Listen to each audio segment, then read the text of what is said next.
Como é possível, eu pergunto, alguém gravar vídeo cheio de ódio, alguém gravar vídeo incitando ao ódio, falando da necessidade de destruir a dignidade humana, de incitar a violência e ao mesmo tempo posar de defensor dos preceitos evangélicos? Ou seja, eu uso o evangelho e uso a vida de Jesus, a quem eu digo seguir, para defender a violência, a tortura, a pena de morte e a destruição das pessoas. Adapto Deus ao meu universo moral. E aí o Deus customizado tem seu aspecto mais trágico. Faço Jesus defender a pena de morte, sendo que ele sofreu a pena de morte. Defendo a tortura em nome do bem, quando o supremo bem foi torturado. E excluo pessoas que não mereceriam a misericórdia ou a compaixão, em nome do Deus da misericórdia e da compaixão. Será que essas pessoas, que eu estou chamando, entre aspas, homens de bem, leram o mesmo evangelho que eu li? É a eliminação da culpa provocada por alguns religiosos e por alguns discursos religiosos que torna esse tipo de religioso problemático, sem generalizar. Porque perseguir, matar e fazer discurso de ódio em nome de Deus é a suprema elaboração do mal. Porque eu torno o ódio uma virtude, a exclusão um mérito, e torno o combate ao outro um dever ditado por Deus. Um Deus, naturalmente, que não tem nada a ver com isso. Odiar o pecado e amar o pecador. Fórmula medieval complexa e muito interessante. Eu odeio que você seja um ladrão, porque roubar é errado, fere aos princípios básicos da sociabilidade. Eu odeio que você roube e vou fazer de tudo dentro da lei e dos direitos para que você pare de roubar, porque é errado roubar. Porém, eu não te odeio, porque você é um ser humano. Eu odeio o ladrão, não simplesmente o ser humano que rouba. Preceito medieval que foge à nossa ideia de bandido bom é bandido morto. Porque bandido bom é bandido morto é uma frase do paganismo. É uma frase daqueles que não conheceram a Jesus. É frase de um romano sem batismo, de alguém que jamais teve contato com o evangelho e desenvolvia a ideia de que a justiça é a punição e a eliminação de quem eu considero desviante. O curioso não é a incoerência natural de todos nós, de mim, de qualquer pessoa, mas é afirmar a violência em nome de Jesus. Isso é o mais extraordinário.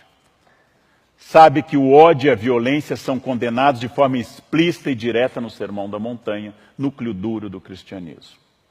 Que Jesus recriminou o impulso de Pedro, que ao cortar a orelha do soldado romano, Cristo restaurou essa orelha e anuncia ao apóstolo: aquele que usar a espada será punido pela espada. Aquele que empunhar a arma será castigado pela arma. Eu não vim trazer a espada, eu vim trazer a paz. Princípio magno do mestre, horas antes de ser torturado e morto. Pela natureza da encarnação de Jesus e de sua morte sob tortura, todo e qualquer cristão nasce com a obrigação de ser inimigo da tortura e da violência. Porque, afinal, Jesus foi torturado e condenado à morte, de forma injusta. Todo o corpo humano faz parte do corpo de Cristo. Princípio teológico comungado por quase todas as expressões cristãs. Logo, qualquer tortura em um ser humano, independente da ação que ele tenha cometido, independente da sua orientação ideológica, é uma tortura no corpo de Cristo, que revive a cena daquele homem atado a uma coluna, sendo chicoteado, coroado de espinhos e levando tabefes e cusparadas dos soldados. A tortura é oposta ao cristianismo. Mas, óbvio, foi cara a muitos momentos das instituições que se dizem cristãs e a muitos que hoje se consideram cristãos. Elogiar a tortura é o gesto mais poderoso para dizer que eu sou inimigo de Cristo, inimigo da fé. Obrigado.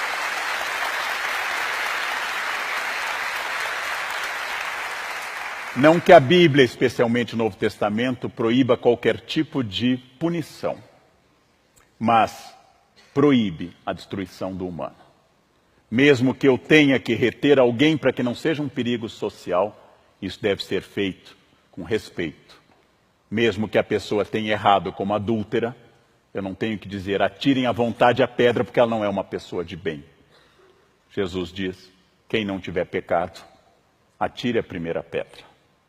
Os homens de bem, entre aspas, porque naturalmente há homens de bem, há mulheres de bem, há pessoas de bem, de fato, mas eu vou usar essa expressão no sentido usual das redes sociais. Os homens de bem proclamam que os direitos humanos são para os humanos direitos. Frase contraditória, que eu ouvi várias vezes. Chamamos em filosofia isso oxímoro, contradição em termos.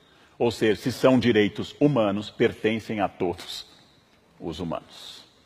Pertencem inclusive aos políticos.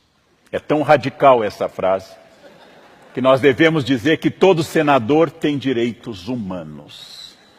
Todo deputado, todo presidente tem direitos humanos, porque ele é inerente à espécie humana. Não há direitos humanos porque eu pago impostos. Não há direitos humanos porque eu, Leandro, trabalho 14 a 16 horas por dia. Eu não tenho nenhum direito a mais do que a pessoa que não trabalha. Todos temos direitos humanos. Todos. Absolutamente todos, porque, como diz a expressão, são humanos. Com isso, nós temos que pensar que esses achismos, esses truísmos, que entram em conflito aberto com a vida de Jesus, que afinal, se alguém se deu ao trabalho de ler os 4 evangelhos, a frase é absurda. Jesus escolheu preferencialmente pecadores, desviados da sociedade, e fugiu dos doutores da lei e dos homens de bem da sua época. Jesus procurou as pessoas excluídas, os publicanos, as prostitutas, a adúltera, e disse que viera para eles e não para os que não precisavam de salvação.